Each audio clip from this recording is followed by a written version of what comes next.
From Brian Lilly, this is in the Toronto Sun. Former CBC host blasts state broadcaster on way out the door. So, CBC loves diversity, just not diversity of opinion. That mistake has now cost them a former top host and perhaps created an enemy. Well, I think it's definitely created an enemy. In a scathing letter announcing his resignation, now former CBC journalist and television host Travis Danraj is taking aim at Canada's state broadcaster. So this is him here. This is Travis Danraj. He was with CBC. They were kind of building him up. They wanted to build him up as kind of a star for the channel. But it turns out that he wanted to think for himself, and he didn't want to just parrot things that came out of the teleprompter and what the producers told him to say. It turns out he doesn't want to just be a token. A token. A token of what? A token of diversity. He feels like an individual. Can you imagine that?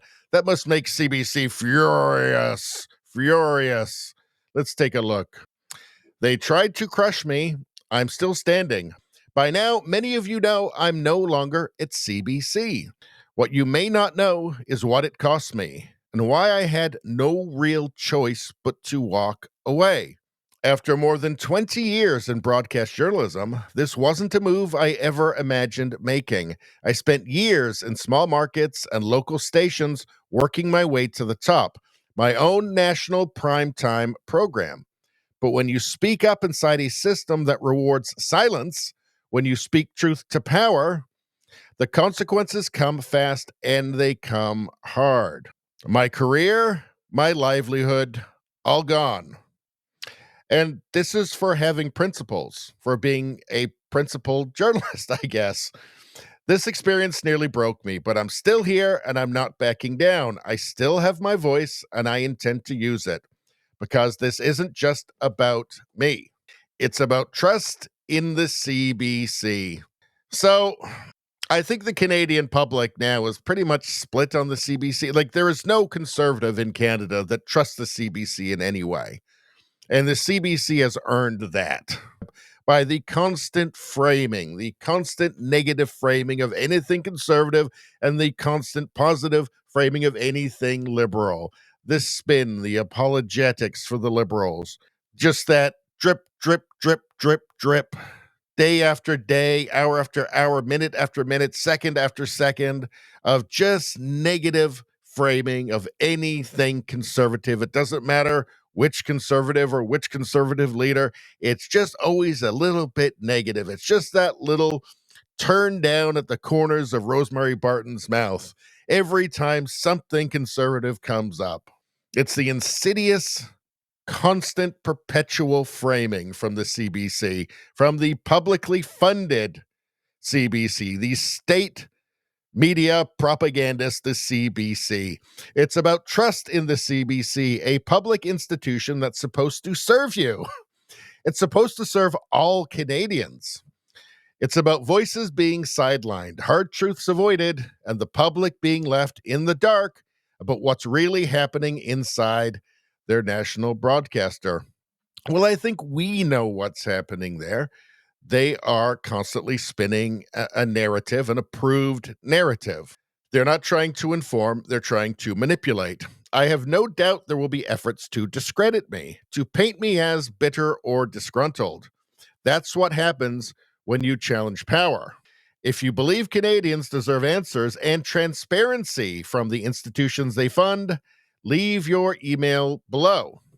When the time is right, I'll pull the curtain back. I'll share everything. I'll tell you what is really happening inside the walls of your CBC. Thank you from the bottom of my heart. Your continued support means the world to me. So I like this. I'll tell you what is really happening inside the walls of your CBC. This will just be confirming things or reconfirming things that we already know, because he's not the first to actually do this. And we're going to get to that in a second. But what they wanted, and let's go back here for a second. So that other one was a letter to the public. This is the resignation letter. Let's take a look at this. Subject: resignation under duress. CBC leadership has left me no choice. Dear CBC leadership, this is an involuntary resignation. I am stepping down not by choice, but because the Canadian Broadcasting Corporation has made it impossible for me to continue my work with integrity. Integrity. After years of service, most recently as the host of Canada Tonight with Travis Downraj, I have been systematically sidelined, retaliated against, and denied the editorial access and institutional support necessary to fulfill my public service role. So, denied editorial access and institutional support. So, that means that there's people that he wants to talk to that they're not letting him. That's being handed over to, I guess, the more trusted narrative crafters of, Rosemary Barton, for instance. When I joined the CBC, I did so, and I find this very interesting because it is rare that we get an insight and an inside look at the propaganda machine. When I joined the CBC, I did so with a clear understanding of its mandate and a belief in its importance to Canadian democracy. I was told I would be, quote, a bold voice in journalism. I took that role seriously. Oh, by the way, they were lying. They're obviously lying about that. They're expecting him to be a bold voice in narrative, or perhaps a meek voice in narrative. I work to elevate underrepresented stories, expand political balance, and uphold the journalistic values Canadians expect from their public broadcaster.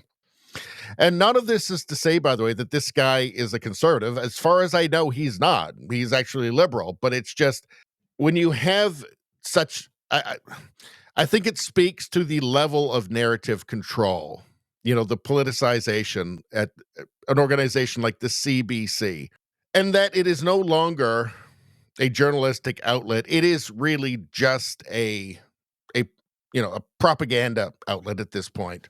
But what happens behind the scenes at CBC too often contradicts what's shown to the public. Performative diversity, tokenism, a system designed to elevate certain voices and diminish others.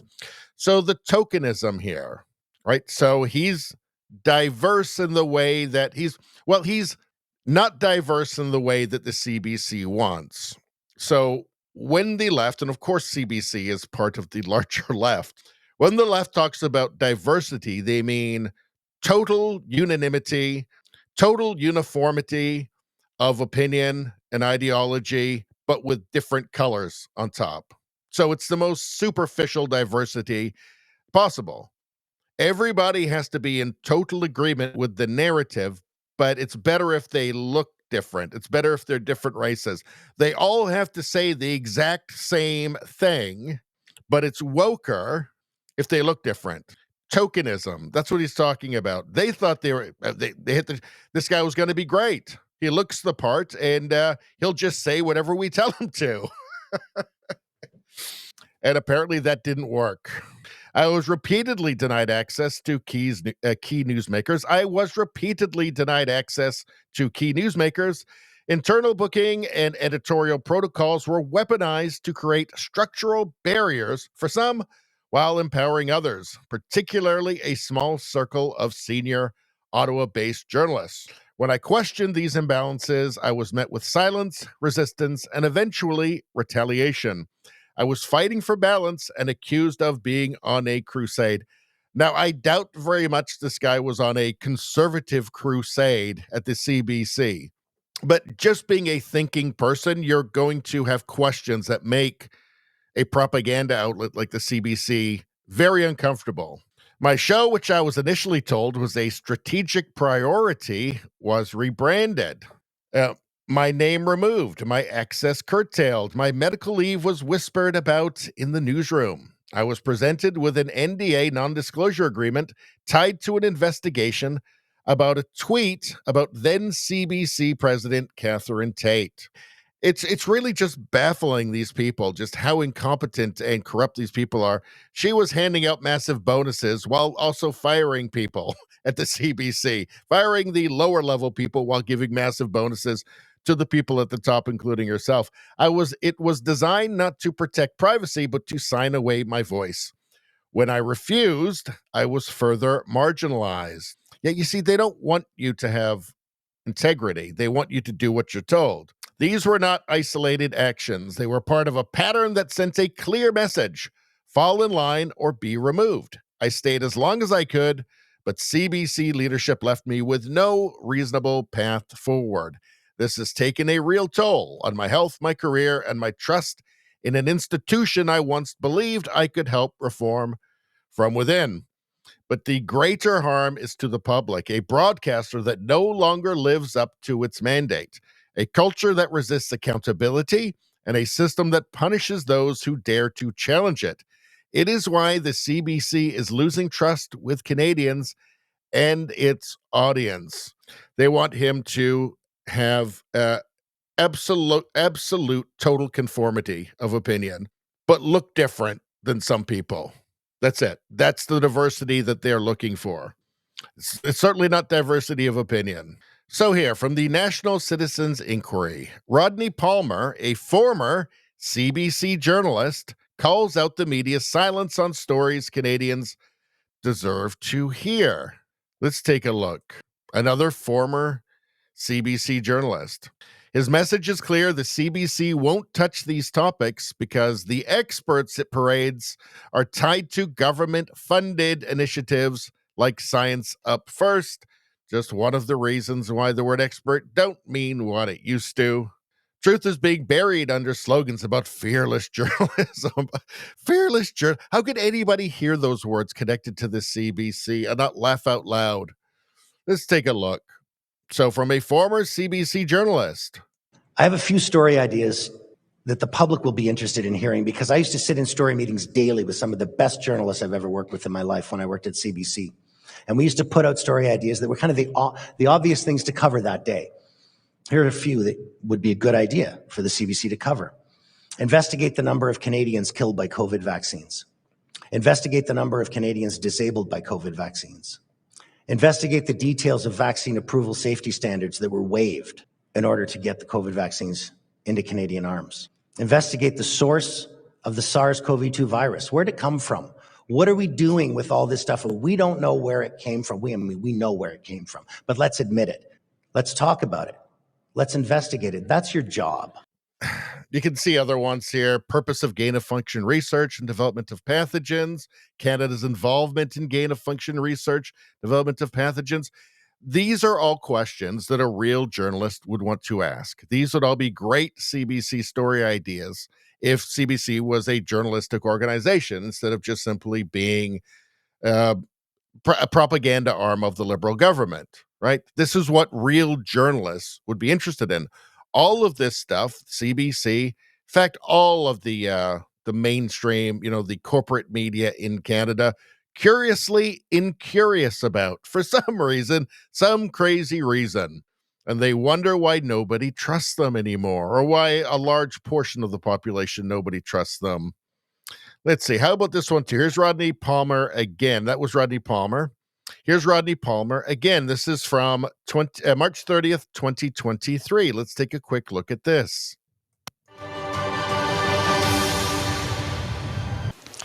Quickly going, because I'm running out of time here, to the Freedom Convoy. I happened to be in Ottawa visiting friends. I had been doing some volunteer work with the Canadian COVID Care Alliance, which is an excellent group of scientists, and I encourage everyone to look at their website if they're looking for truth instead of trust. There's a photograph here of your witness standing in front of the Peace Tower in Ottawa, looking down on all the Canadian flags, the Quebec flags, the Freedom Convoy. These are the photographs I took.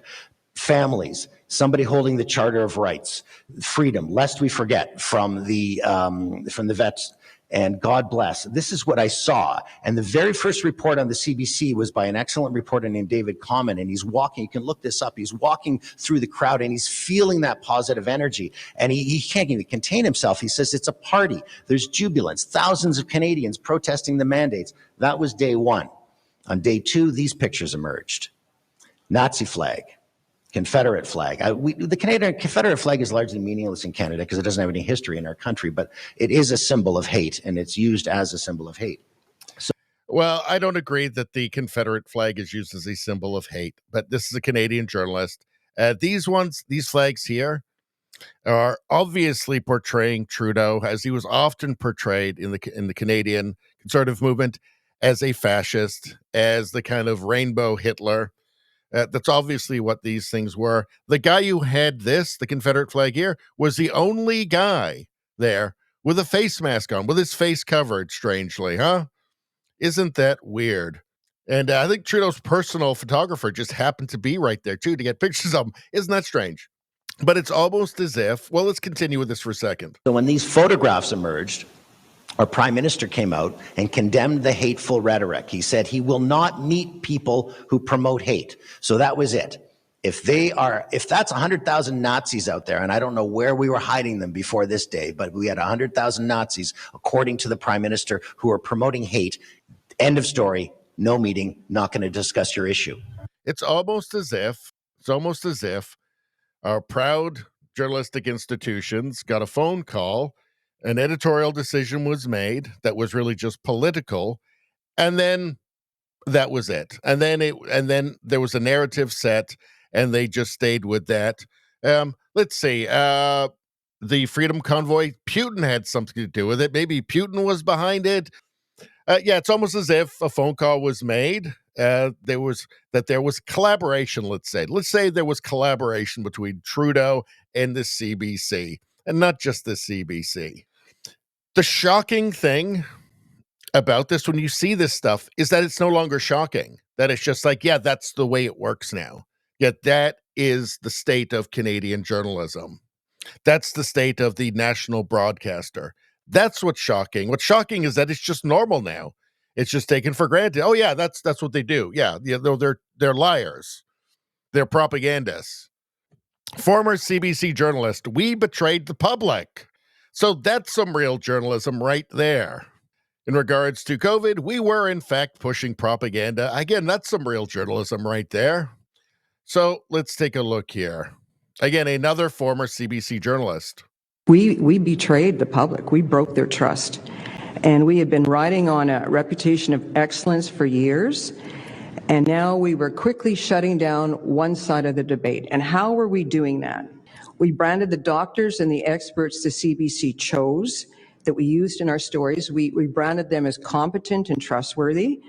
And those who questioned and challenged the narrative were portrayed as dangerous and spreading disinformation. And that was regardless of what their specialty was, what their background was, and what their experience was. And I just also want to sort of give you a window into how this affected me personally. As a veteran journalist, I had solid contacts in the community. I had people calling me with stories. So I was seeing and I was hearing and I was absorbing all their stories of suffering and pain, and they were sharing them with me, and these stories weren't being told. Some of those were from the vaccine injured. Some were from people who had lost their job because of their vaccination status. Those whose families had been blown apart and they'd been ostracized.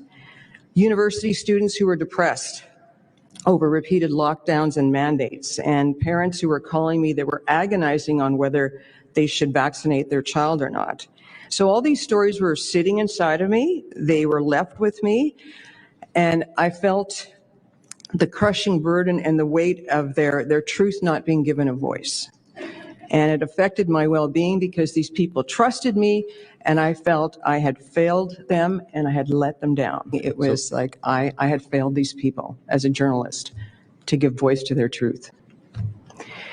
So I had witnessed. But it was really the national broadcaster that's supposed to represent all Canadians that it failed the public. In a very short time, the collapse of journalism, news gathering, investigative reporting, and the way I saw it is that we were in fact pushing propaganda. And to define propaganda, it's information, ideas, opinions, or images that give one part of an argument, which are broadcast, published, in order to influence a person's opinion.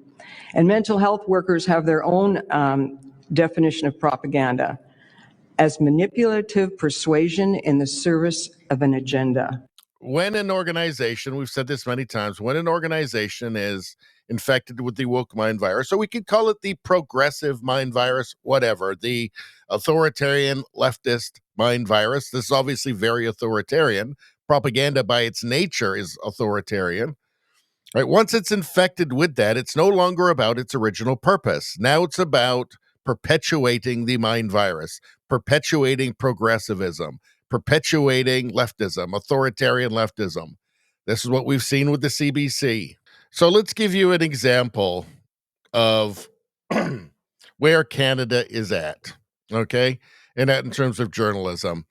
From Mike Campbell, NDP MP Leah Gazan is proposing a bill that would criminalize residential school denialism, including residential school denying think tanks like the Frontier Center, which recently called for a public inquiry into the Kamloops Graves hoax.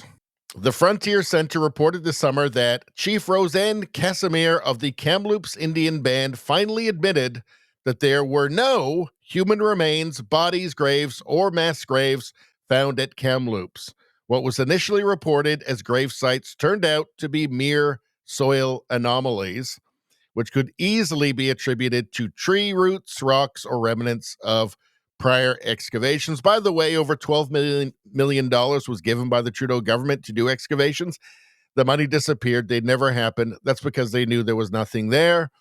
The evidence was ground-penetrating radar, which tells you nothing. In fact, the band itself knew originally that it was not actual evidence of unmarked graves. It wasn't until it was picked up, the story was picked up by the media and by Trudeau, personally Trudeau, to push for political reasons, that it took off. That's who actually perpetrated the hoax, was the media and the government of Canada.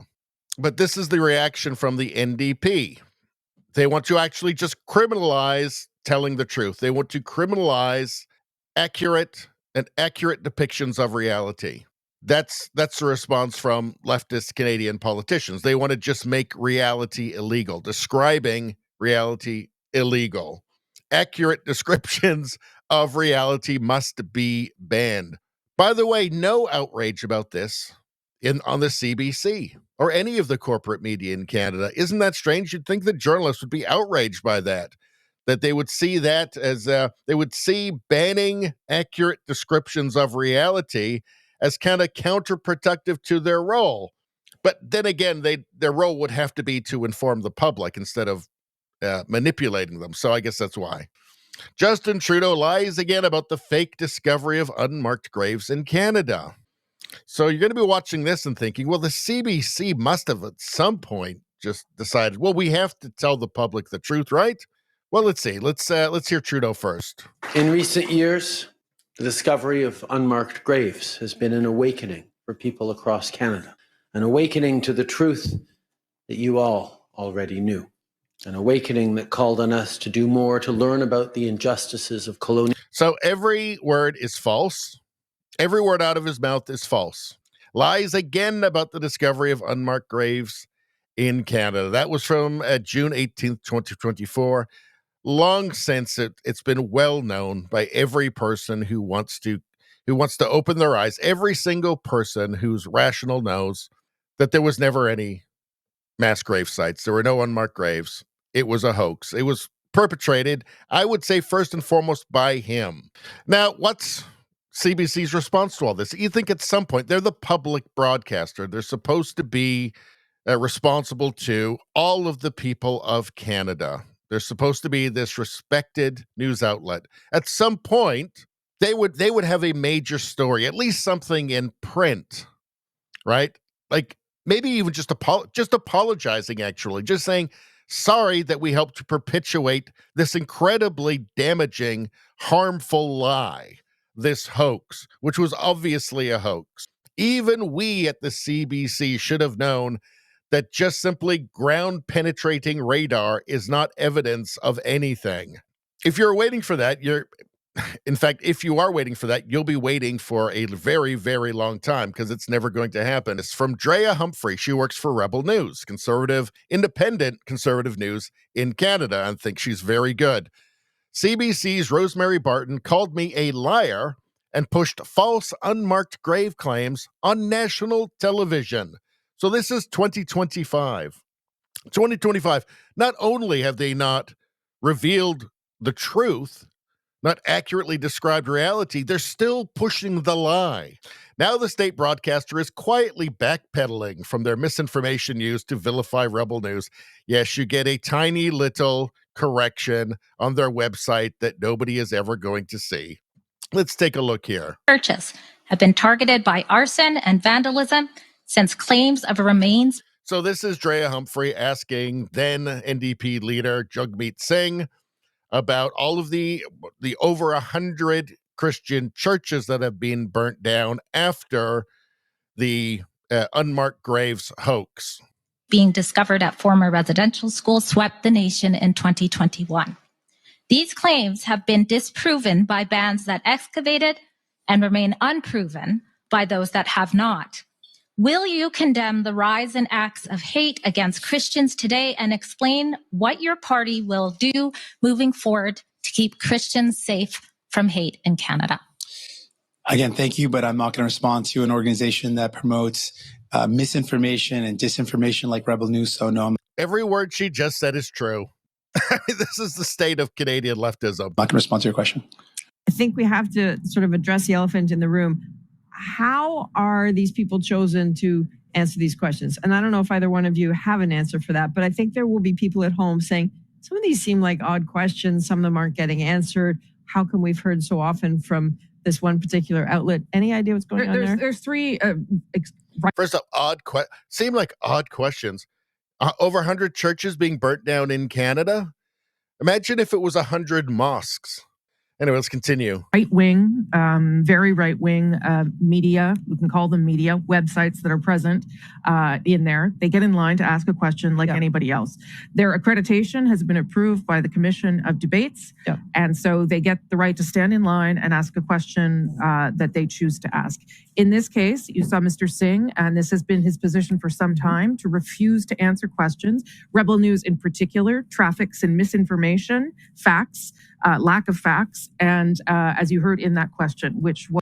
So, Rebel News traffics in misinformation, lack of facts, she says, I wonder how this is going to go. Was woven with some truth and some things that weren't true. Yes, there have been burnings of Christian Catholic churches. Yes, there have been remains of Indigenous children found in various places around the country, which she misrepresented. We'll see if Mr. Poilievre gets any questions from right-wing organizations. So she lies about misinformation. She provides misinformation to deny truth.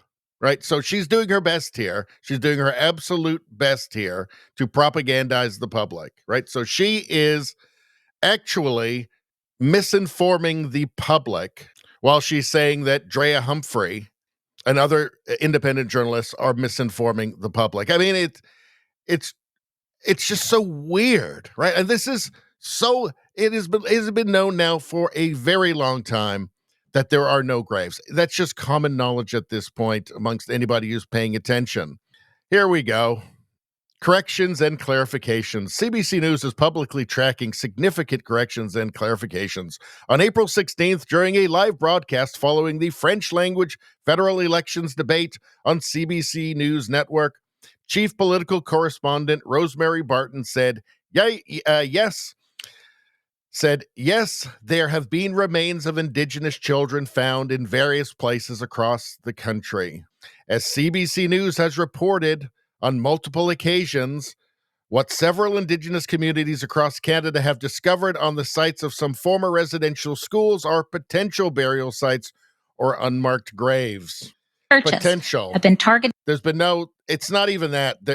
Saying potential is going too far. No, there's a tiny clarification here that maybe 5 people who watched Rosemary Barton say that ever saw. This is the state of Canadian media. This is the CBC. This is why people are now blowing the whistle on the CBC.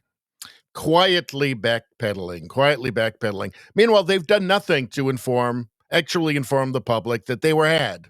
Here's another one. In an interview with actor Cillian Murphy about an upcoming movie on the Catholic Church in Ireland, a CBC News journalist tells Murphy that Canada is still finding the bodies of Indigenous children in the ground. No human remains have been found at former residential schools. In our country, we have what happened to the residential schools, and they're still Yes. finding, bodies of Indigenous children. This is how bad it is. Now, I have no doubt that this guy actually believes this. He works at the CBC, so he would believe it. He's like a movie critic, right? I have no doubt that he believes it. If you're not paying any attention, if you're getting all of your news from CBC, well, then I guess you would. He works there, so I'm guessing that's where he gets his news from. It's just pathetic. So here is another one now. So here is another. It's rare that you will have any journalist jeopardize their career over a principle. But it's happened, it's actually starting to happen fairly regularly. I mean, I guess like every couple of years now. There are several CBC people who've worked for CBC who have now come out and said, yeah, there's something wrong here. This isn't really news. This is more narrative. And I hope it continues. I hope it continues. Good for him. And he is going to be revealing a lot more. We'll see if the CBC tries to sue him to silence him. That's entirely possible. In fact, I think probably likely. Anyway, that's all I'm going to say about that. Please like, share, and subscribe. Subscribing really helps me out. I thank you for that. I will see you next time.